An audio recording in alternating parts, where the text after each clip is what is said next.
Guys, as they always say, desperate situation requires desperate measures. And this is exactly what the Black Americans in America have decided to do regarding the Asian boycott.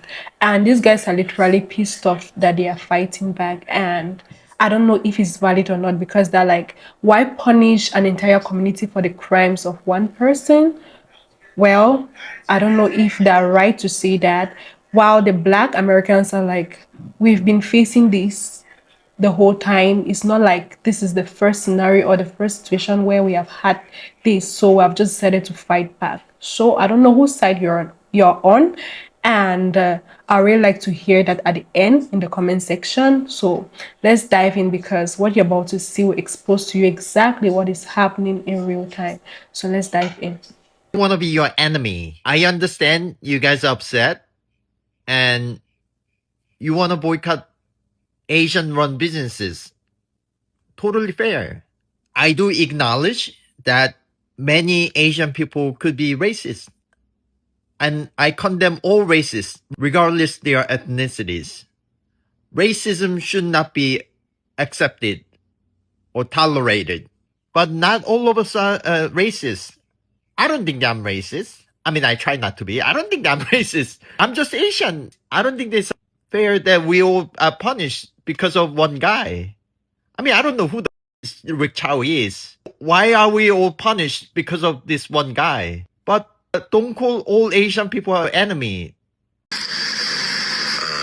Thank you for those of you who ordered curry tonight. We've never been open late like this before, and I've been on my own fulfilling orders, and I'm really grateful for them. I'm going to keep this as short and sweet as possible. I had a discussion with my investor. Her name is Mom. Where are your people? Why aren't you guys supporting each other? I don't get it. I don't understand what you want from us. You want our rhythm, but y'all don't want our blues. You want our money, but you don't want to respect us. I don't get it. Where are your people? I'm not trying to be funny, but where are you the Asian people? Show up for your community. How is it that the moment that Black people decide to keep wealth within our community and support our own people, you guys seem to be falling apart? I don't get it. Why aren't y'all supporting each other? It's alarming. Getting up here talking about your mom is the investor. Like, where your people at? I don't get it. I'm concerned. Ouch! I fucking hit my head. Where are your people? Why aren't y'all supporting each other? This is very disturbing to me. Guys, finally someone said it, because I don't get how people will feel so entitled to another person's money. Like, literally, we are in an economy where you produce a good and people purchase it.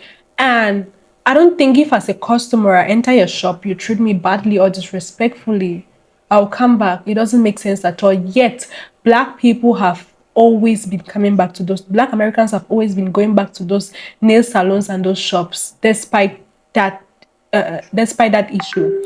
And it's just rather unfortunate that this 14-year-old guy got killed, and the Black folks just decided that enough is enough, which is actually a good decision. That's why they say there's always a good something from every problem. Like, there's always a good part. And in this case, the Black folks just decided to say enough is enough. We are no longer going to spend our money on you guys, because we are being treated badly and we are being disrespected and we are being racially profiled, which I don't think is a bad thing. Let's look at more clips. Asians said Black Americans cannot do without them.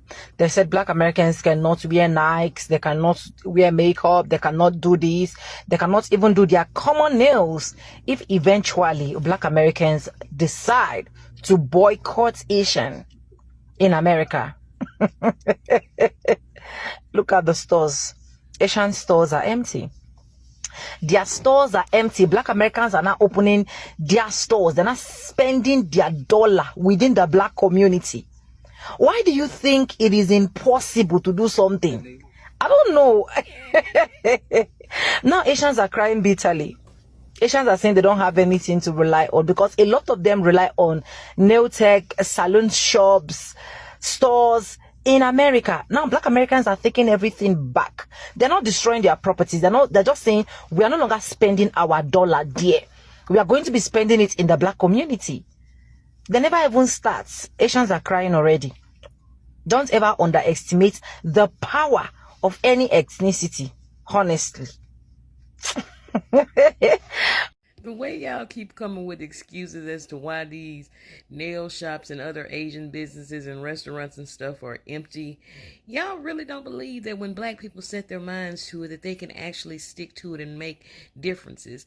But then again, yes, y'all do. It's why y'all try so hard to convince us, like white supremacists have always done for so many years, that it doesn't matter when we unify, when clearly it does. But to see y'all writing all these excuses, it's a Monday, oh, it's still too early, or this, or maybe just people are standing on their word, Black people, and keeping their money in Black businesses. Bravo, Black people.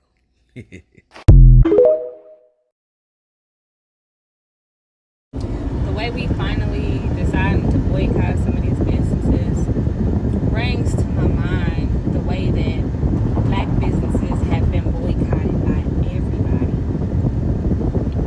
Like, every other race of people, including our own, have been boycotting Black businesses. Y'all don't see a lot of anything but us coming to our businesses. And even we are the loudest about why not to go to one of our businesses most times when you hear something about somebody's business. And this really just sat on my heart and my mind, thinking about the fact that we are finally boycotting other people and investing in ourselves. I'm here for it, but man, things that make you go, And there are two other Asians. When the Black community says that they're going to boycott Asian businesses, that's not them being racist. They're literally just asking us to give them the respect that they rightfully deserve. There's a lot of anti-Blackness in the Asian community, and I'm sick of seeing it. We're all sick of seeing it. And the Black community knows that all Asians aren't racist. It's just that these Asian businesses need to be reminded that they literally profit off of the Black community. To the Asian man who challenged all Black people to boycott all Asian businesses, I'd like to say thank you. We haven't seen a level of unity and camaraderie this large since probably George Floyd. I'd like to thank you from the bottom of my heart. I don't know if Black people would have ever gotten to this point where we all unified under one singular movement this way. Like, it is powerful. The Asian people are starting to feel the effects of what you have done. This is impacting your people more than it's impacting my people. We are uniting against this. You have destroyed Asian businesses. That's you. You did that. And I'd like to thank you for getting my people to work together on something like this. This means the world to me. And to the Asian people who are hurting because of the decisions and the words that this person has said, you know who to come for. He did this to you, not us. He said we don't want you guys, so we said okay. I have seen more Asian Americans being upset at the fact that Black Americans are threatening to boycott Asian businesses than I have seen Asian Americans speaking out against the murder of Cyrus Carmick Belton, a child who was murdered at the hands of an Asian man. And this has everything to do with race, especially when anti-Blackness is so deeply rooted in our community. I have said this a million times, and I'll say it as many times as I need to so you can get it through your thick skulls. The only reason why Asians exist in America in such a large population is because Black activists fought for our right to be here during the Civil Rights Movement. White people did not want us here. It's not enough for Asian people to just be not racist, you have to be anti-racist, and you have to be speaking out against these injustices, or else they'll continue to happen. We absolutely owe the Black community solidarity, and the sooner that we realize that we're not much different from each other is the sooner that real change starts to happen. I don't really know where this solidarity came from. And I have never, ever, and I've been studying a lot of things. I've looked at a lot of things. I've researched a lot of things. I was not aware that Black people during the civil rights movement were fighting for Asian people to be here inside of the United States of America. As a matter of fact, I'm a huge advocate for abolishing birthright citizenship that was for the descendants of slaves, because I think that too many people in the Asian community, in the European community, in the Hispanic community, in the Mexican community, in the Venezuelan community, in every single community that comes here illegally, I believe that they are taking advantage of a loophole in order to be able to justify them getting citizenship here in the United States of America. But that's neither here nor there. Number one, I'm just wondering, at what point will these panda bears and these people that are basically looking for acceptance from the Black community actually acknowledge that this wasn't a kid, this was a teenager that was carrying a pistol with a laser on it, pointing it on regularly on social media. And more importantly, the reason why he didn't want to show what was inside of his hoodie, because they genuinely thought that he had stole something. He was in the store with no money, in there for over 20 minutes, taking stuff, putting it back, taking stuff, putting it back. And when he was finally confronted, because the actual family had called the police over 200 times over a period of time, they've been threatened. People have been threatening to go to the car. They've been shot at before, the whole 9 yards. The reason why he didn't want to show what was in his hoodie is because he knew it was a gun. So he was stuck between a rock and a hard place because he had put himself in a position. And that doesn't mean that it couldn't have been handled more effectively. But more importantly, I don't understand what the outrage is about when you mess around and find out. I can't even lie, y'all. Right now, I am so proud of the Black community. With all of these tragic events Black America has been hit with lately, we have been able to take these negatives and turn it into a positive. After the tragic murder of Cyrus Belton, a 14-year-old Black kid who went inside of a store and was falsely accused of stealing water, who then ran out and was chased down, shot in the back. Rick Chow, the gas station owner, an Asian man, was then found not guilty. As a result of this, Black people decided that we need to boycott Asian businesses, which is kind of unfair. But what I need Asians and all of these other minorities to understand is that this is a reaction to something that we have been seeing time and time again. 30-40 years ago, Latasha Harlan, shot in the head by a Korean store owner, got off with very little time. She didn't even go to prison. And just the overwhelming amounts of anti-Blackness from the Asian community. A lot of times with these stores in our neighborhoods, they profile us, they discriminate against us, they talk shit, they don't respect us. So with this situation with Cyrus Belton, Black people are like, why give our money to people who do not like us? And it's sad because at the expense of Asian business owners, this has caused a rise in Black solidarity. Black people are now shopping with more Black-owned businesses. They're supporting each other more. We're loving each other more. So if you are a viewer of mine and you're not Black, you're a minority, I need you to understand that is where the frustration is coming from. It's coming from a pattern of Asians being used as foot soldiers for white supremacy. And the way I see it, man, I do want everyone to live peacefully in America. But I think that in order for us to have that, Black people have to establish solidarity within our own communities first. And I'm just sitting here thinking, like, the way that we support these Asian businesses, I don't really see that in return. I don't see a lot of Asians in the soul food spots. I don't see y'all, in the Black salon spots. So a lot of Black people have the mindset like, hold on, man, let me just rock with my people more. It should just be a no-brainer because this is what everybody else do. Asians, they have Chinatown, they got all these, they support each other. That's one thing I can give to y'all community. Y'all are solid. And as Black people, that is just something that we are trying to establish. So y'all know me, man, I'm pro-blickety Black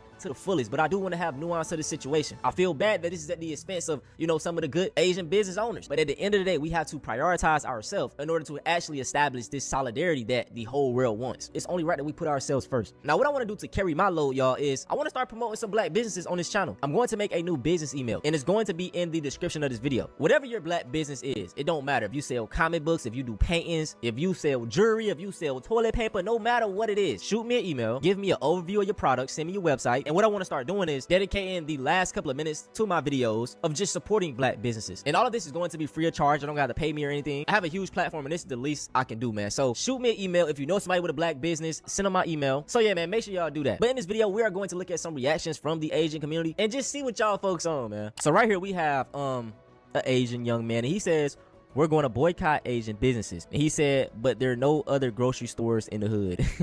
And this whole thing right now is just bringing these people true colors out. I be telling y'all this all the time, like with Twitter, the Asian community, all this type of stuff. They be like, oh bro, it's just bots in the comments, it's this and that. No, these are people's real feelings. They just not going to say it to your face. The internet is now a way for people to tell how they really feel. And right now, a lot of these folks' true colors are coming out. And one of the top comments right here, this brother put it perfectly. Everyone is showing their true colors. This is a very beautiful time to be alive. And yes, I want y'all to tell how y'all feel. Stop playing in our face, because I guarantee y'all cannot go to these white neighborhoods, treat them like shit and get their money. Like y'all purposely go in the middle of the hood, y'all. They go to the lowest goddamn income area and complain about the trouble. You put your store there. You gotta know what come with it. Why not go to the white neighborhood? Oh, I forgot. They ain't gonna let you in there. We will travel. Don't underestimate us. And someone replied, please do go far away. Hey, bro, not even to be on no funny shit, nigga. We American. The black boycott of Asian businesses, I agree. And guess what? It's not a boycott. Y'all Asians, get over yourselves. This is not a boycott. We just gonna support black-owned businesses. That's all we're gonna do. Y'all just gonna get less business. Yeah, I mean, open up your Chinese restaurants in your own neighborhood. Mm-hmm. Yeah, open your nail salons. Move the nail salons from our neighborhoods to your neighborhood. And you know what's so funny about Asian neighborhoods? Mm-hmm. Outside of the big cities with the Chinatowns and all this kind of shit like that, like in San Antonio, Asians are here. They own all the salons and, you know, all the nail tech salons and all that type of shit like that. But where the fuck y'all live at? Because I don't know what the Asian neighborhood is, because we ain't got no Chinatown. I ain't never San seen the Antonio. Asian neighborhood. Where y'all hood at? Hello everyone, I'm Dr. Ahmadai Shakur. So I find it very interesting that now that people that look like me are saying we're no longer going to patronize and spend our money with the Asian businesses that are in our communities, because they for decades disrespected us, brought harm to us, and just been very much so vile in many instances.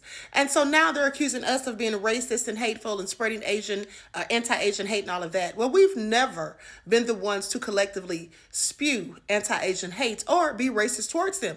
And we've never been a danger or threat to them either. If we were, they wouldn't have felt so comfortable being in our presence in our communities for decades, even until this day. They would not have stayed there if that were the case, and they know that isn't the case. And I find it interesting that as soon as we start talking about taking back our black dollars, then people want to start saying that we're being hateful, when hate is what was shown to us, which is why we no longer want to give our money. Okay, let's get into it. And some of them trying to act as though they don't understand why we're so upset, and they say that we're blaming all of them for the actions of one. Again, it wasn't just the actions of one. It's the culmination of things that have happened over the decades. But also, even if it were just about the Rick Chow verdict, they still would understand how we feel, or at least they should, because something very similar happened to them. Okay, at the end of the day, it started a whole civil rights movement for their community. Okay, please pay attention. Now, June 19th of 1982, two Caucasian men took the life of a Chinese American by the name of Vincent Chin.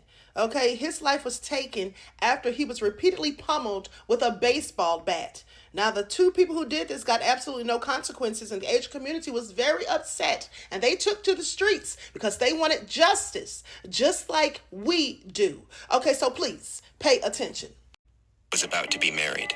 It was June 19th, 1982. My cousin Vincent Chin decided to do an impromptu bachelor party, as one does, and he invited his friends to the Fancy Pants Club. And there was two men, Ronald Ebens and his stepson Michael Nitz, who were across the bar, and they were having this argument. The two men Vincent Chin fought with in the bar found him here, a few blocks away, and in the middle of the street beat him with a baseball bat. He swung the bat as if a baseball player was swinging for a home run. Now, as you can see, these are the charges that both Ebens and Nitz were hit with. Okay, please pay attention. They ended up getting 3 years probation, no jail time, and a $3,000 fine. Okay, please pay attention.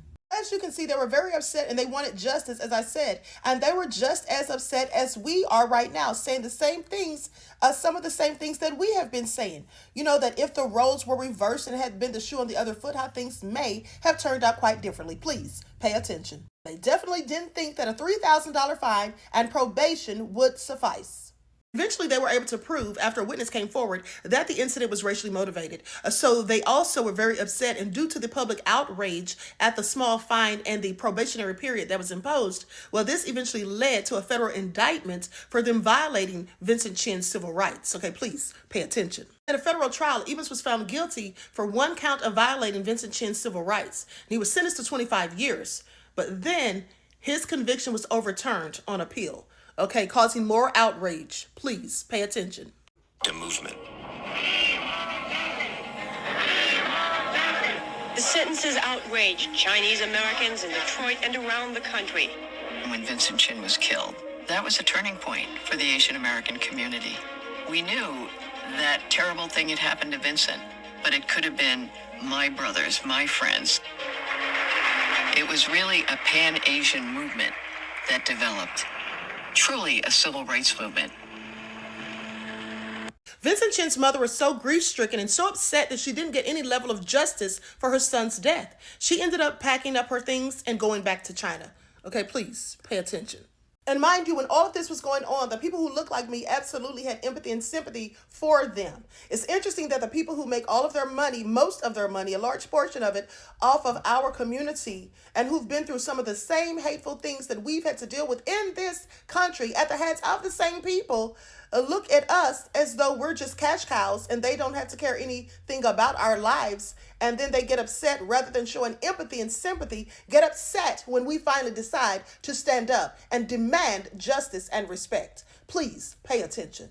But rather than showing empathy and sympathy, some of them have chosen to try to portray their businesses as being Black owned now, to try to trick us into buying from them whether we choose to or not. And I find that absolutely diabolical and egregious and clearly nefarious, to say the least, because the bottom line is this.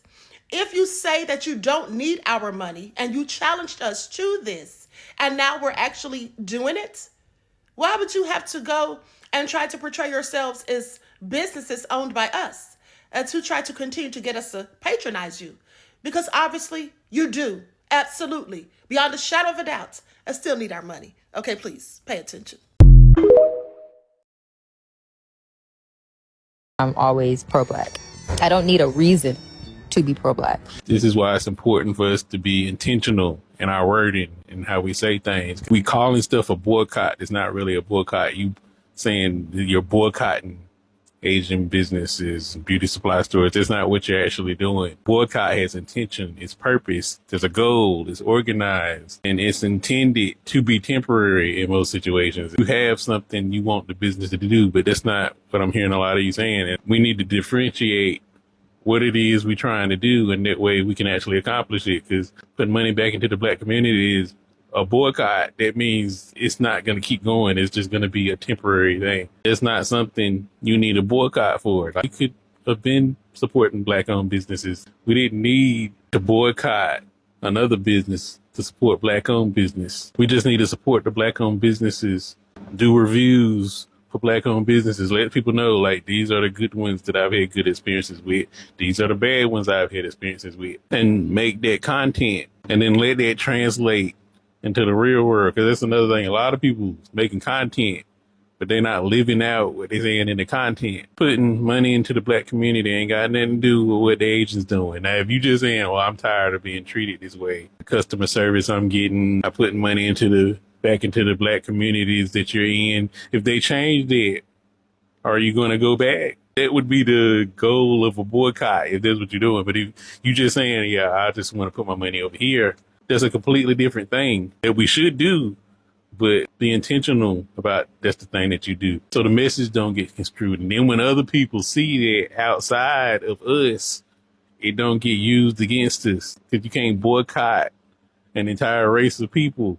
You boycott businesses. That's how they work. You can do a transfer of wealth from one group of people to another group of people. There's nothing racist or the perception of racism that comes from that. It's just being smart.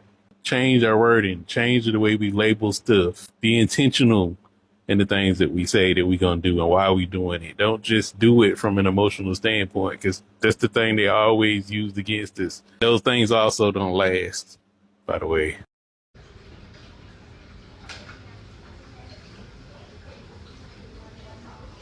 Well, guys, as you guys know, most persons are no longer referring to this as the FBA boycott. They are now calling it wealth transfer, which is actually what it is. Because how on earth do you get disrespected and treated as if you're not human? Where you actually, in fact, how on earth do you get treated like that? Where you spend your own money, your hard-earned money, for a service that you still have to pay for, and you get treated like that. It doesn't make sense at all. And the reason why you have so many Asians talking right now is because it has actually hit them hard, because their businesses are getting shut down, because people are no longer patronizing them, showing us that they actually need the black dollar. But if the situation hadn't reached this point, none of them wouldn't have even come out, and none of them wouldn't have even come out to say what they are saying now. So I don't think the boycott is going to end anytime soon, because the black people, the black folks in America have decided that enough is enough. And I don't think they're going to have a different, this thing is going to have a different fate, because they've actually made up their mind. And for me, I actually think it's valid, because how on earth do I get disrespected for patronizing you? It doesn't make sense at all. I would love to hear your own thoughts in the comment section. Thank you very much for watching my video, and see you in the next one.